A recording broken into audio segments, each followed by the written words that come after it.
Welcome to Mixed Reviews. Welcome. Man, today I'm a little sad that we're sitting inside recording a podcast because today looks like a nice day for a walk. It looks like it's kind of warm today. It's been a while since like the three of us have gone for a walk. That's true. My favorite thing ever of us, the three of us walking, was the time that we passed Asha's imaginary friend. What? The Ditchman. Oh yeah. The Ditchman, John Ditchman. John Ditchman. He's real. He's real. He's real. He's not imaginary. Wait, so how did it come up? Because I know we were on the walk and you were telling us a story, and then we turned it into a joke. Yeah, because You saw a guy in a ditch? I don't remember. I saw a guy in a ditch when I used to work at Lucky 13, and I was walking to work, and he scared me. I screamed, and then he apologized for scaring me. He was just chilling there. He was just lying there. I think he was trying to sleep, but then as we walked over the ditch, you guys were like, "Oh yeah, I know John Oh Ditchman." yeah, John Ditchman. And that's John. Grace or whatever. Was her name Grace? Grace, I ordered Instacart earlier that day, and Her name the was delivery Grace. driver was named Grace. And for some reason, Jackson and Tom decided to loop my... Not decided, we were Instacart. just sharing our story. Oh, of course, Our yeah. story. Anyway, they We looped go my way back. Instacart driver into this whole lore about John Ditchman. All right, so this is where our story starts, of how our good buddy John Ditchman and his girlfriend Grace, because we have game time, every other Wednesday. Is it every? Yeah, it's every other Wednesday we have game time with Grace, and sometimes John Ditchman shows up. But No, it was every other Wednesday we have a game night with Grace, and then every other game night, John John Ditchman comes by. but he's a busy guy, so he really only ever shows up to every other games night. So he's so busy. He's such a busy guy, but such a good guy. And Grace, his girlfriend Grace, is just phenomenal. Love having game night with. I don't Grace. know, how did you guys give him the name John? Well, It's his his name name. is John. It's his name, John is Ditchman. Just to provide some content, this is a homeless man who I saw once in a ditch. Yeah. Hey, the reason you saw him in a ditch catching some Z's is because he just worked like a triple-double shift. And he's got this drinking problem. He's a high-functioning alcoholic. Yeah. Oh my god. Welcome to Mixed Reviews. Yeah, this is one of the bits that just goes on for Literally. Such Every a time good you guys guy. start talking about it, you guys And cannot so- get off the topic. Okay, and so we've changed it up this week, and we're gonna start having guests because we watched Asha's favorite movie, Rudolph the Red-Nosed Reindeer. One of Asha's. One One of Asha's top favorite movies, and it was fun to look at someone else's favorite movie and chat about that. So we've decided to start bringing guests on, which is pretty much just our buddies. So this first week, I chose our guest, and you don't know who it is. Asha doesn't know who it is. No, it's a surprise. And they picked the movie for us this week. So we're watching The Northman. So we sat down, watched it a couple times. We're going to watch it again today. But our guest today, awesome person, one of my favorite people. Probably the one person that loves movies more than anyone I know. If you watch a movie with this person, you're going to chat about it afterwards. And I love these conversations. They always recommend me movies, great movies. This person works in film. I've worked with this person. They're amazing, hard worker. They're dedicated, so creative. They're a big fan of anything Star Wars, big fan of anything Lego. Our special guest today is the one and the only Adam Sourges. Oh my Whoa. god. What's going There- on, there- people? Look at this guy. What's going on, people? What a legend. What up, everybody? So how you doing? I'm doing great. I'm at home right now. The film industry isn't really active right now, so I just have a part-time job right now, making pizzas at a restaurant. So You just had a birthday too? I did. Oh, just have yeah, a happy birthday. birthday, I happy turned birthday. 22 years on this earth, and I have to say, I was about to swear. I was about to swear again. Man, get me off. You know what I mean? I'm out. I want out. I want out of here already. I'm done. You know what I mean? But you know what's keeping me around? Hmm. Great movies like The Northman. That's what's keeping me around. That's good. Yeah. Hey man, it's an awesome pick. I'm really looking forward to chatting about it. Mm-hmm. I'm Yeah. so glad. So glad. All right. Well, I guess let's. I don't know how we're gonna do this, but I guess let's watch just this jump movie one in. more time, and then we'll be right back. Yeah. Let's do it. No, we're gonna watch it one more time, and then we're gonna Yeah. chat about it. Okay, let's Yeah. watch it. Let's go. Let's go watch this. Okay, wait. So who's gonna bring it back? I'll bring it back. Okay, I let's think. go, Tom. Let's go. I think Adam should bring it back. Actually, yeah, Adam. You Okay, bring it okay, in. I'll bring it back. Reel it in for us. Yeah. Okay, you ready? Oh my goodness! Wow! That took my breath away. I could not. Oh my goodness, guys! I tell you that was what I would consider an epic. You know what I mean? Yeah. I would consider that a one of those movies that you have to go and see in the movie theaters. You know what I mean? It's like oh good gosh, It was a good movie in theaters. I was. yeah. It really brings you back to the big, like the old big Hollywood movies that were just such a big spectacle. Mhm. Like, this movie was such a spectacle. It was So it much. was a massive like epic, like one of those like big triumphant movies like Braveheart or just like Gladiator, those like classic like action big picture movies, you know what I mean? Just massive scale, and this movie, the scale of this movie is insane. Mm. They fight in a volcano in the end. They fight in an exploding volcano. It's basically Anakin versus Obi-Wan, but Vikings. That's what I was gonna but say. Vikings. Yeah. It was amazing. Yeah, no, that last fight scene was so good. Just the way the camera work was like so simple, just kind of like a wide shot. Yeah. Watching them fight my over God. that little river of lava, So cool. just kind of letting the action do all the storytelling was like so dope to me. I loved it. The camera work in this movie is just so good. I'm trying not to swear now that Adam's here. I'm like oh man. it's gonna Sorry, start Tom. coming out. instinctively wanting to just cuss, but Oh, for sure. Yeah, should we just get it out of the way and then we'll just be like 30 seconds of just censorship? Should we do it? it'd be a Yeah, funny little yeah. Patreon. Okay, just- okay. Let's get it. Let's get a clip here. Let's get a clip Okay. here. Okay, ready? Ready?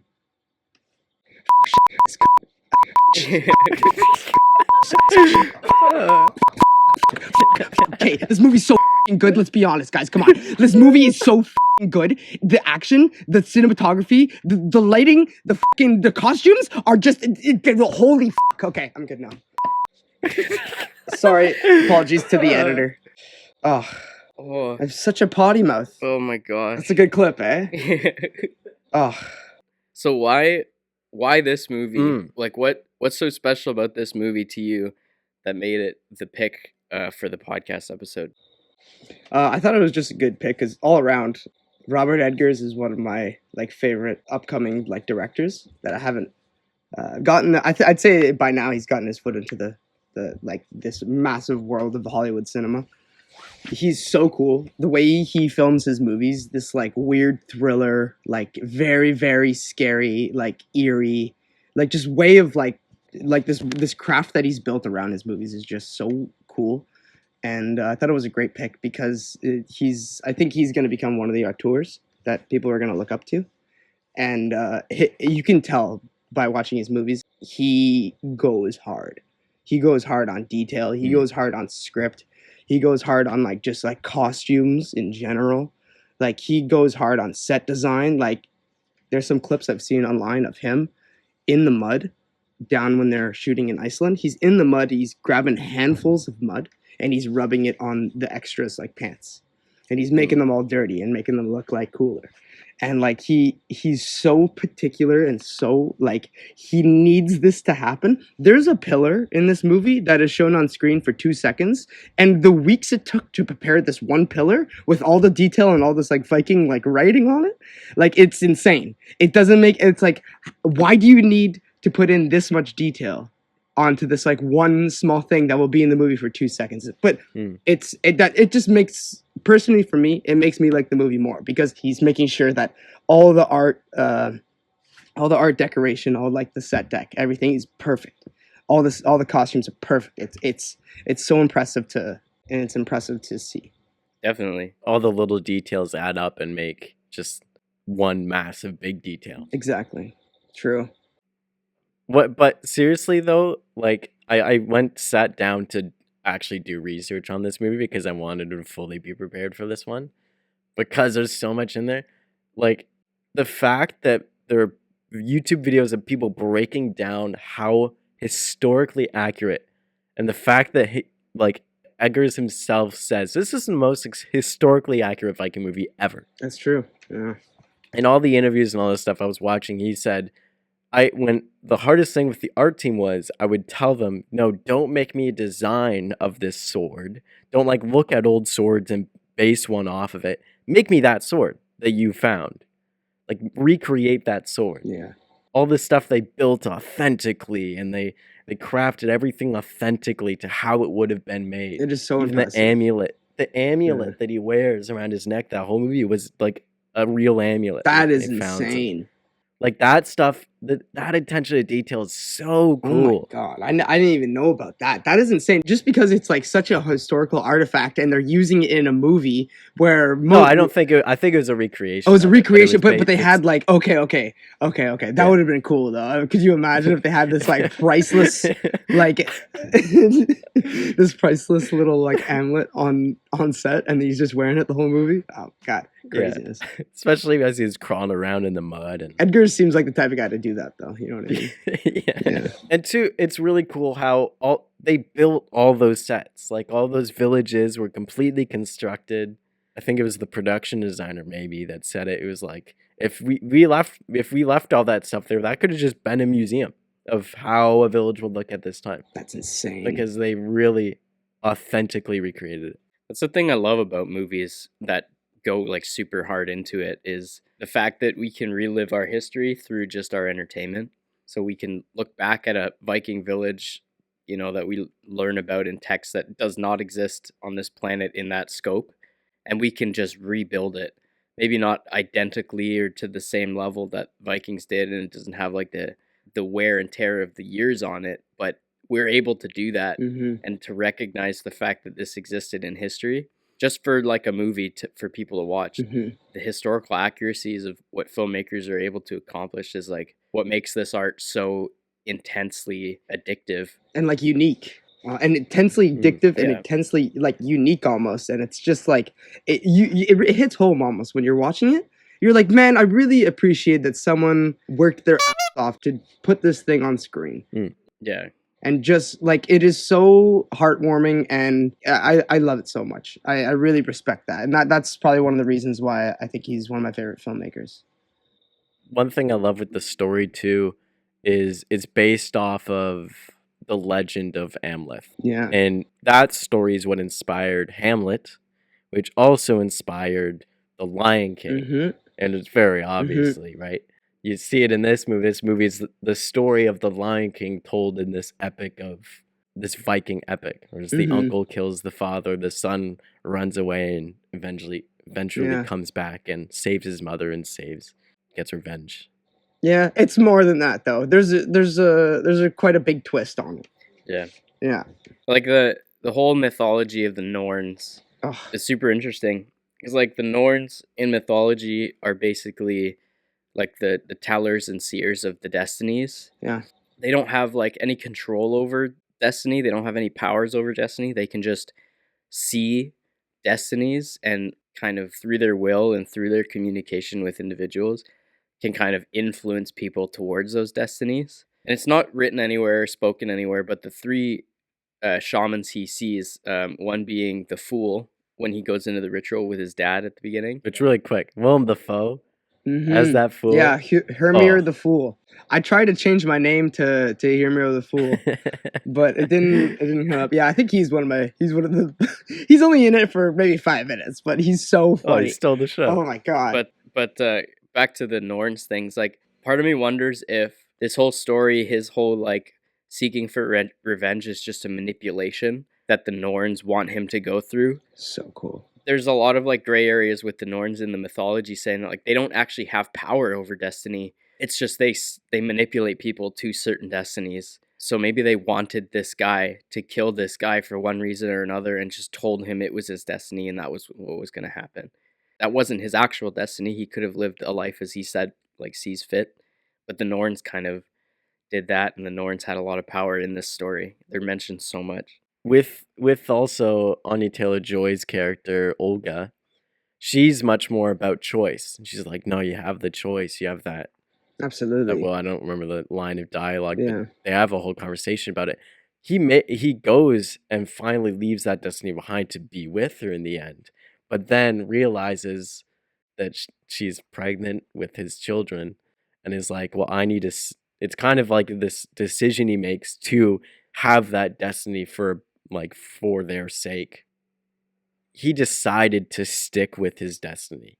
He could make the choice and he could leave with her, but he chose for their sake to stick through his destiny and get that revenge. I'm sitting here thinking about it now. What kind of makes me laugh now is he says when he finds out she's pregnant, he says to her, as long as Fenrir's alive, Fjolnir. his uncle. Fjolnir. Yeah, Fjolnir. Fjolnir. He's like, as long as Fjolnir's still alive, my children will never be safe.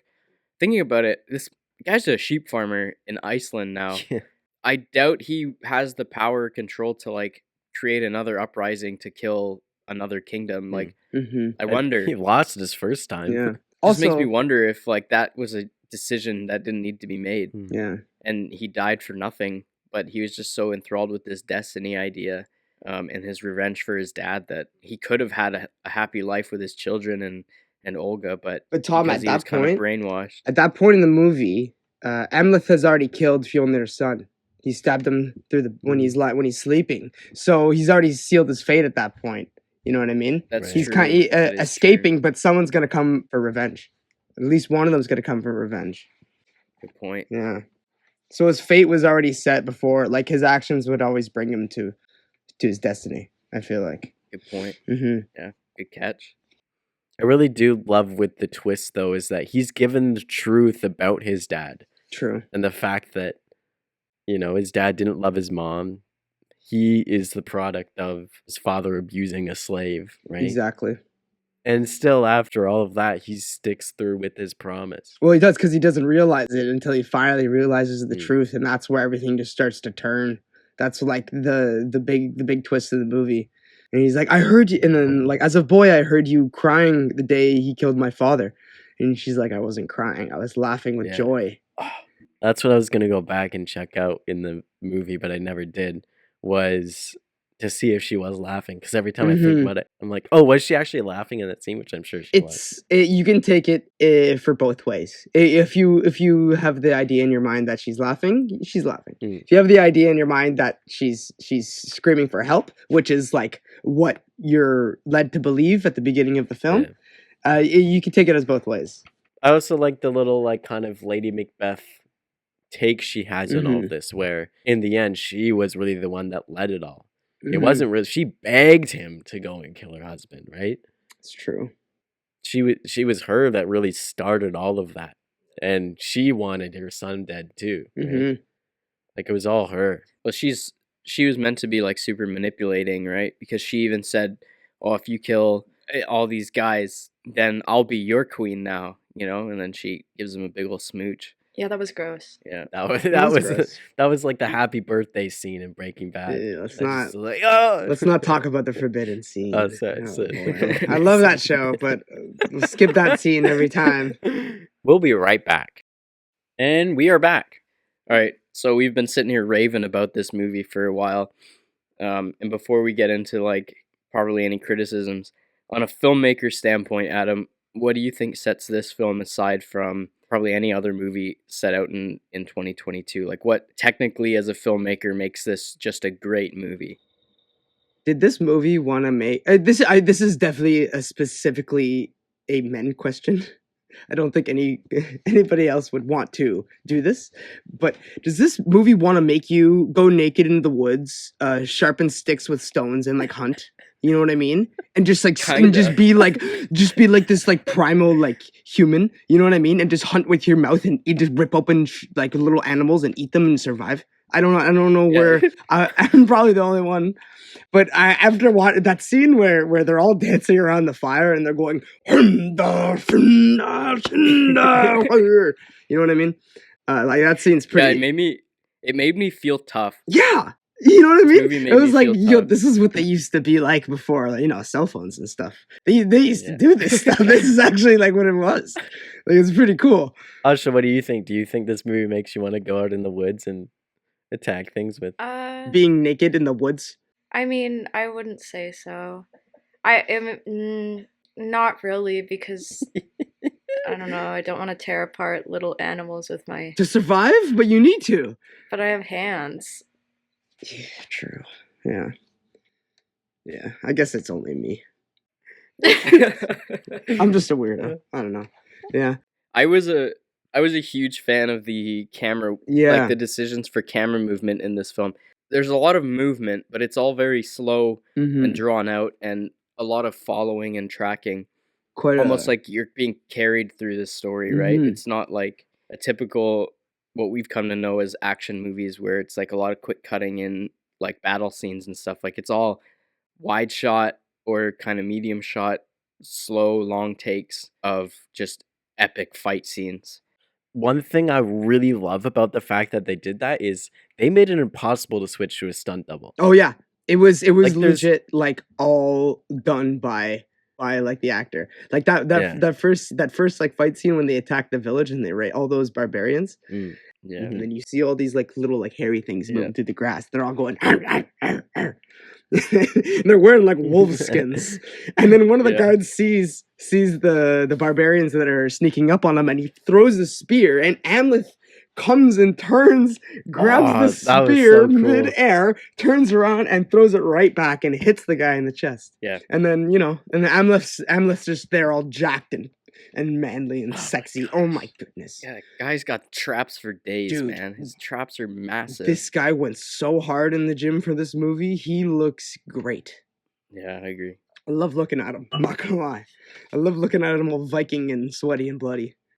It just made me feel like insecure almost. Well, absolutely. I didn't want to like take off my shirt ever again. Like I didn't want to look at myself in the mirror. I would just be disappointed. Like I just want Alexander Skarsgård's body. Like, oh my goodness. One thing that I really love about this film is the super duper amount of fire. Because I've worked on set with fire. If you're on set with something, you're never actually lighting something on fire. It's all controlled. It's usually just like propane shooting out a flame rather than actually lighting something on fire. And all the stuff, all the logs in it are all non-flammable, so they don't actually burn. But if you watch like that scene where they throw the torches on the roof and all the people are inside, you don't actually see any of it actually catch fire. You just see flames. It's so cool how that works. It's cool. Now in all of that, none of it's actually anything on fire, but it all looks so cool because in film they've perfected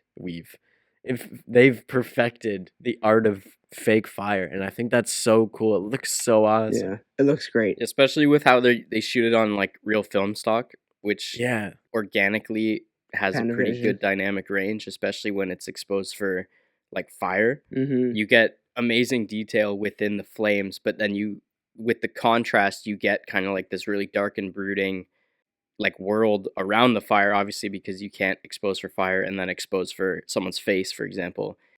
But with film, it makes it a little bit better because you have a little bit more dynamic range in the shadows and the highlights because it's organic, right? It physically captures this in a real world and just makes it look so real and so gritty, which fits the film like perfectly.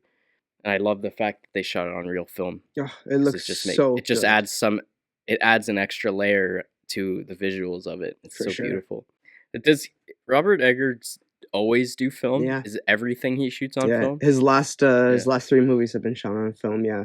The Lighthouse was shot on like an old like Super 8 camera or something. Really? Like some very old 16mm like film camera that was Of course. Well, it was black and white too. I remember seeing like a little thing about how he was playing with color because although you're shooting black and white, color still has an effect over black and white. It does. For example, the Addams Family set was like a hot pink to get that right shade of black. Oh wow, I didn't know that. That's cool. Yeah. So in the Lighthouse, they wore like these like bright blue gloves to get like this like certain shade of color, and like these like dark green jackets.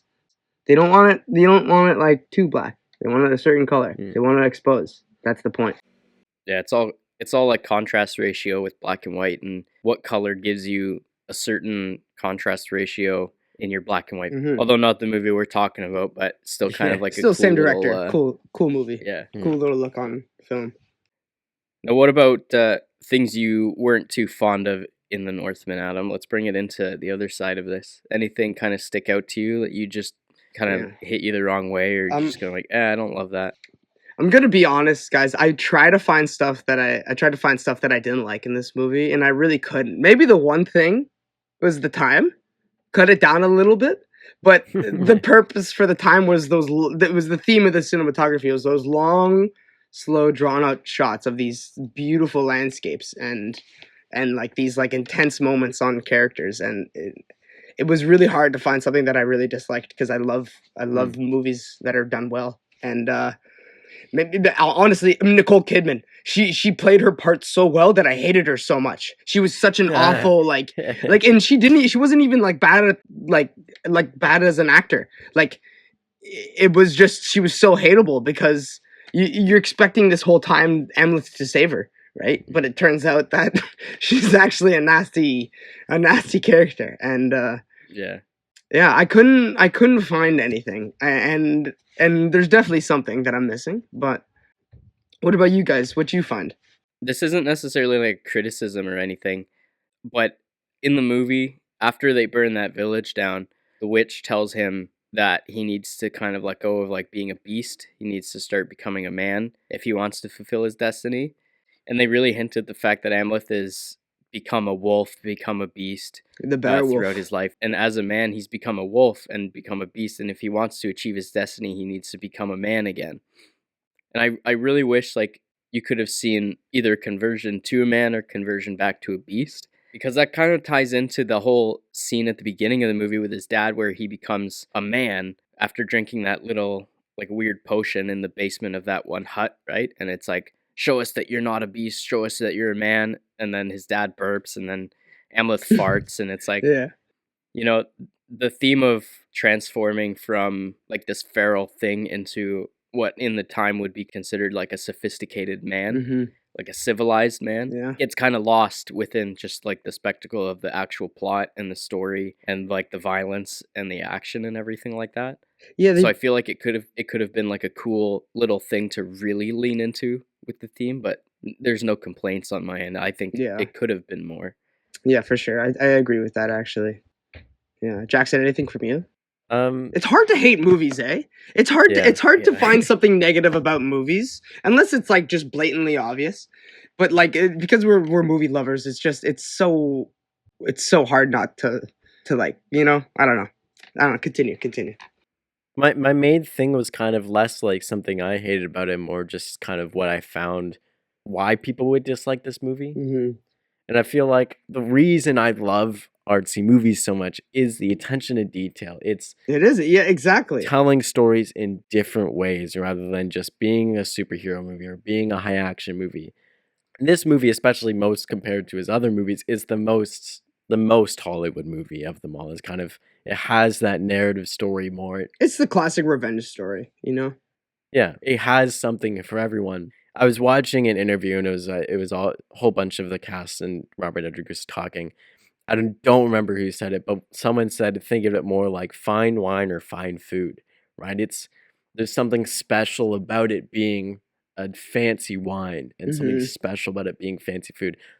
There's more to it than just like fast, like this is now me going off the point, but compared to just like having fast food, right? Where it's made quick, it's made to just be good, right? And it's not really anything fancy to it. It's having that detail and having the craftsmanship of this movie. It's just what makes it such a good movie.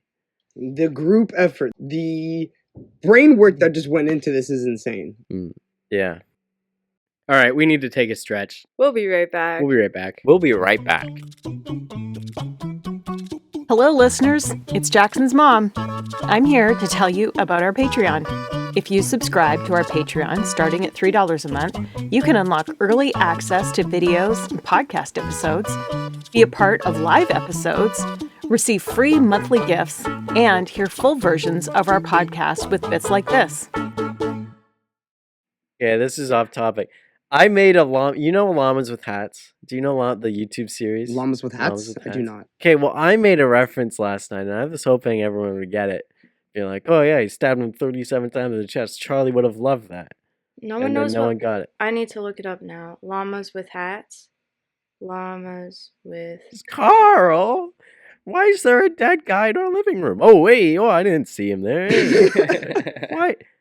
Why is he stabbed and bleeding out? Oh well, I was in my room. I was reading, and this guy walked in, so I stabbed him 37 times in the chest.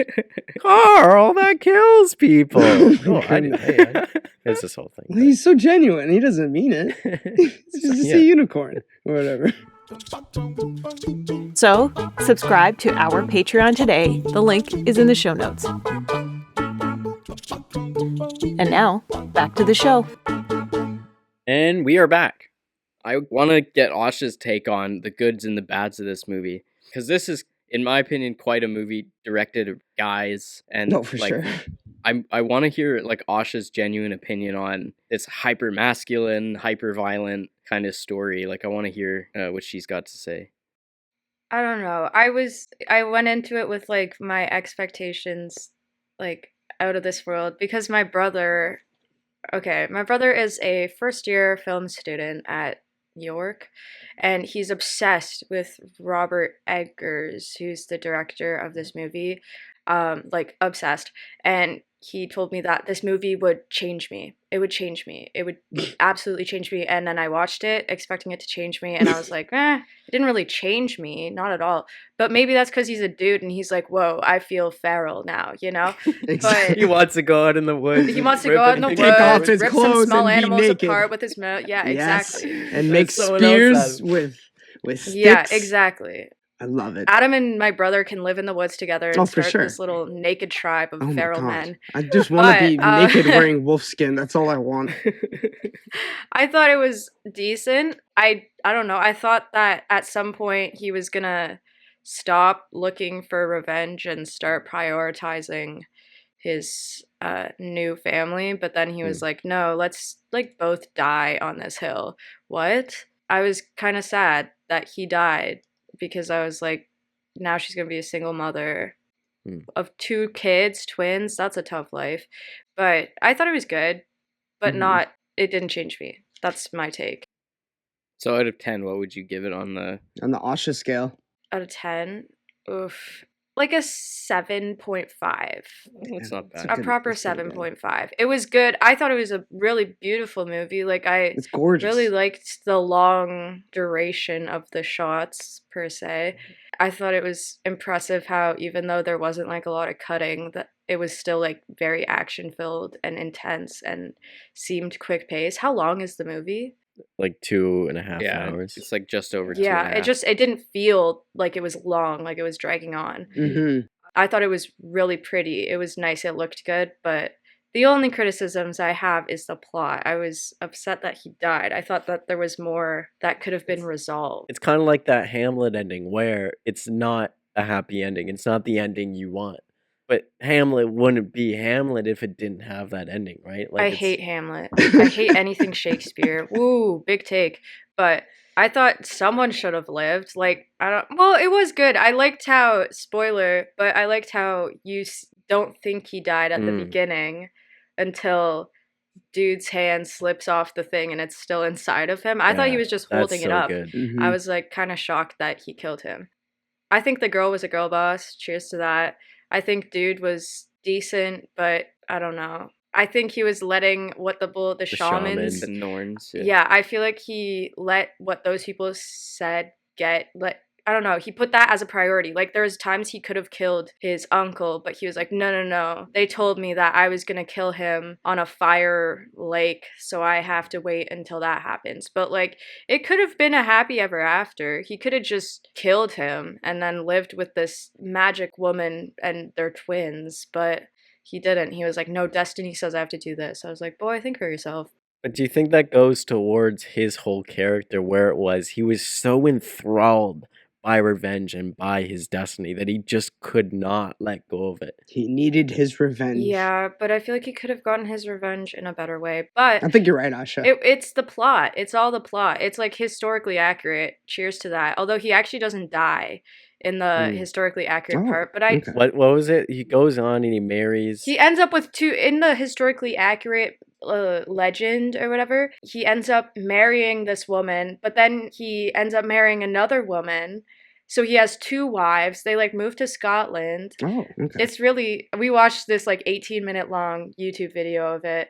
About Amleth. Yeah, it was the same for the first half until he marries two women and like kills a bunch of other people. I think in the original story, he never actually ran away from Fjolnir. Correct. Oh. He stays with him, and then he like plays this wolf character. Who's an idiot. He plays simpleton. an idiot to blend in and make everyone think he's not plotting to get this revenge. That he's just stupid.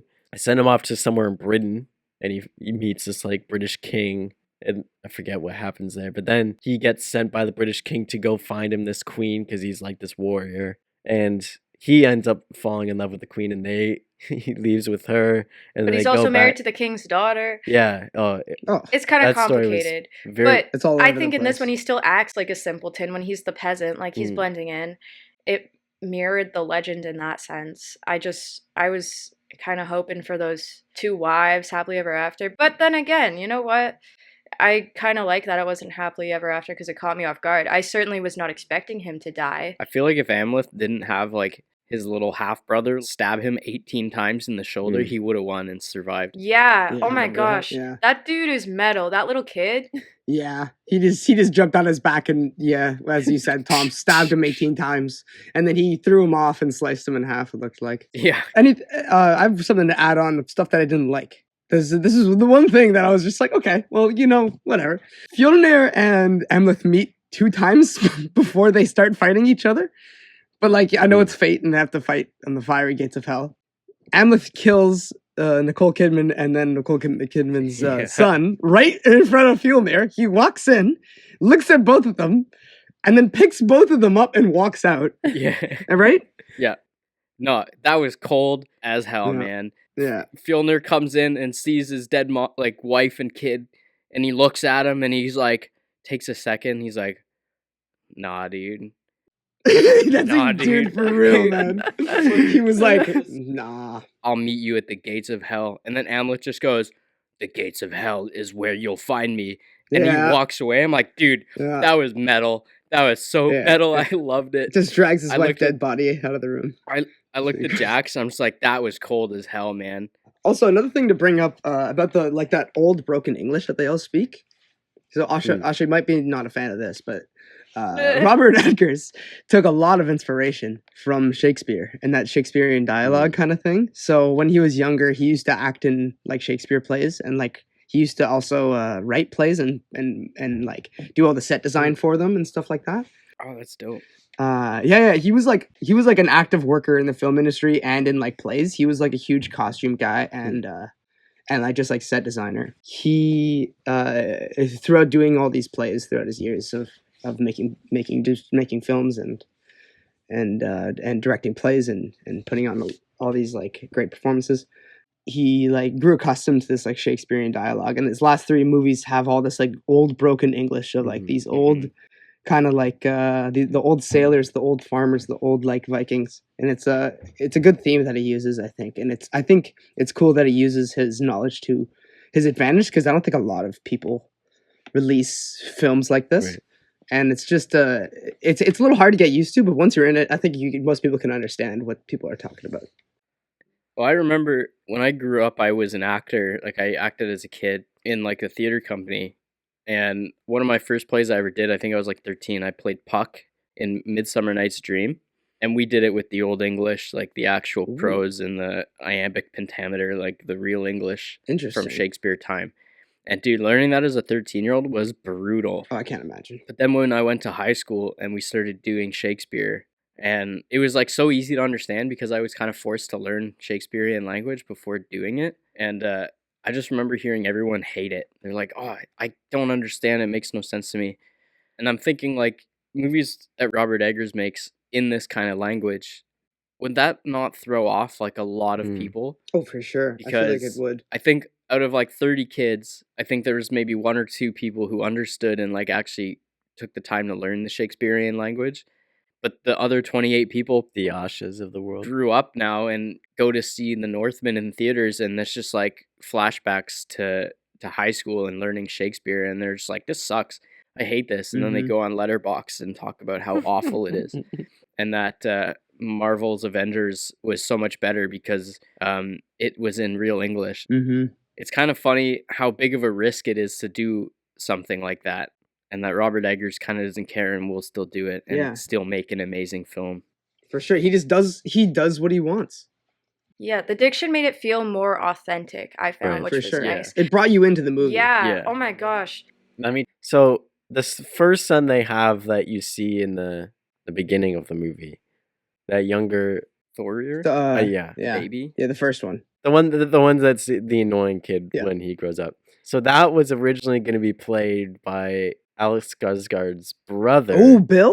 Bill Skarsgård. Ooh. But then he dropped out of the film, and this guy took over. But I'm like, imagine that That character. would be so As- cool. That is yeah. something in a different universe. I feel like that is I think there so was unfortunate that he dropped out. That would have made the movie. If I was sitting in the theater and I noticed that it was Bill Skarsgård and Alexander Skarsgård in the same movie and they're playing like half brothers. Oh my god, Yeah. that would have been so cool. I hated that kid. Oh yeah, he was so Thorir- hateable. His title is Thorir the Brave, and he is definitely not brave, obviously. No. But as much as I hated him as like the character, like that guy played him perfectly because I hated him. Like he looked so punchable, Oh my and he was god. such a loser. Remember when they had Amleth like in the lineup of slaves, and the guy like tries to like give him a little liver Don't look shot, at me, and slave. he just doesn't do anything to him. Yeah, like, he punches him, and Emmett just don't look stands at there me, man. unfazed. He just Yeah. stands there, and then oh my god, that was so good. It just shows you how strong he is. I laughed out loud. He's the bear wolf. I am Hamlet, the bear wolf. Man, we've been chatting here for quite a while, eh? We got anything else? I've got my random notes here and there. Yeah. Let's list them off. Just the lighting of that movie. Tom and I were talking about it when we watched this last night. But man, the lighting is so good. And it because especially it's shot on film, you can do so much more with the lighting. Mhm. But like scenes that are lit by just fire are so beautiful. Scenes that are lit really just by nightlight too alone. So beautiful. But also just the regular daytime lighting. Mm-hmm. Some of the shaping of light in that movie was so good. The just lighting in general. That movie, Mm-hmm. it was so All those the shots of that wolf, that black wolf looking at Amleth. And Mm. just like staring at him, and it's all you can see is like just the little highlights of like the animals like fur and like the eyes and like the wet Yeah. nose. Oh so good. yeah, no, all the nighttime scenes were really nice. It was so nice to Mhm. look at something that was like it was just beautiful. Good It was low light. beautiful low light, beautiful everything. It was so well done. But this is a good lesson in motivated lighting. He lit it so well that it looks like there's no light. Yeah, Mm. it's all You know? natural. There was like no lights to Exactly. ever be there, and it's But nice to look at. I'm convinced he hung lights and Oh, he did for sure. you know shaped his Yeah. lights, but he did it so masterfully that like the fire scenes were lit perfectly that you think it's just lit by the fire. Mhm. But then when you really look at it, you catch little backlights, you catch like the trees in the background, and then every once in a while you see that Yeah. lightning flash in the background. You Yeah. obviously know what that is. A sky panel of some Yeah. sort. and all the moonlight Yeah. is like it's way too aggressive to just be moonlight. And being shot on film too, like film is great with highlights, but film has a pretty poor low light rendition. Like it needs to be sensitive and it needs to be lit for it to render anything. Otherwise you're just gonna have dark and unexposed film. Mm-hmm. So they really like you have to light on film, like even if you have high ISO film stocks, but Always that's light. just goes to show he did it so well Mhm. that Always it- light. you know, people are convinced that he didn't light the night scenes and all that stuff. Like, Always add light. Always. Oh my god, my setup is falling. Sorry, everybody. So as much as this movie is a visual, oh my gosh, a visual spectacle, the audio and the music and the sound Oh. design of this film. Great Oh. point to bring up, Jackson. Oh my In god. the theater, what Like you're surrounded by the drums of the music, so and good. And those like old violin kind of like sounding like. but I seriously, think that instrument's called a hurdy-gurdy. It's an old Celtic thing. You made has, that like- up. You made that word up. No, you're making this You made up. that up. Swear on You're my life. making this Swear up. on my life. You're making this Swear on my life. All right, continue. Google it. So the hurdy-gurdy is like a goofy Hurdy-gurdy. little droning instrument. Sounds very So Norwegian. that's what that like heavy kind of screechy droning sound is, like that, like all those like weird like violin sounding drones. It's called a hurdy-gurdy. I learned about it when I was in high school, and I was like, so good. I love hearing it in these kind of movies. It's so like fitting for like the time period. It sounds right. the hurdy-gurdy. Google it. It's awesome. Also, too, one of my favorite audio things is especially because we know the sword. He can't open it during the day. During the He daytime. can only open it Oh, at night or Jackson, in the gates of hell. Yeah, you noticed this and you brought this to my attention, and I thought that was really Yeah. cool because I didn't notice it first time I was watching. I caught this in the theater and it made me and I was forgot so about it good. when we were watching it here. I freaked out Yeah. again. Good visual and audio storytelling without exposition, basically. Right? But it's when Fjodner goes to be with Olga and she's unclean, so he's leaving and he's all mad. Right? That's when She's that happens, unclean. right? Oh, like when He's gonna go kill Fjodner then, right? He goes to pull the sword. And then right before that, you hear the rooster crow, and the sun starts coming up. And, oh, what great sound! And I don't know if you guys also caught this. Like right before he goes in the cabin, Fjolnir says, "Get ye to bed. It's nearly dawn," as well. So it's like there's dialogue which plays to the one part of the audience that wouldn't catch the audio clue, and then there's the audio clue that nerds like us would catch and be like, Yeah. "Oh my god, it's the morning. He can't use the sword," and then the click of the sword not unsheathing, and it's like, "Oh, that's dope." And then we cut also to the sun actually coming up. So good, and it's so consistent across the whole Mhm. movie. Is like little nods like that, like good visual storytelling. Mm-hmm. I'm geeking out about it. Oh, it's so good. I know I'm the negative reviewer of this podcast, but this It's movie hard is to just be so negative. artful. It's so hard to be negative with good movies. When it comes up to the whole topic of mixed reviews, and when people ask me what this podcast is about, I don't want this to at all be a review podcast. I don't care about our opinions. I know you can discard them. Yeah, it's literally just about want like it- the cool behind the scenes stuff that we Yeah. know as filmmakers, and that's really what it is.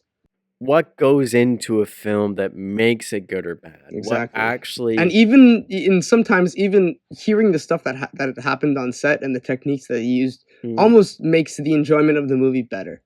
Oh, Yeah, Yeah, and it's so much fun to do this, and it's such a good. This is such the cool thing to do, and yeah. but this is why I wanted you to be our first guest, because I know you have the same love, for and film and love everything. for film, Yeah, and I thought you'd be great No, that's for this. Yeah. So thank you for coming on. I was Well- excited. I knew you were gonna be on at some point, but being the first guest, man, that's Yeah. a strong opener. well, I'm so glad that I could surprise all of you and And the be Northman. here. And the Northman, and such a good film to review, eh?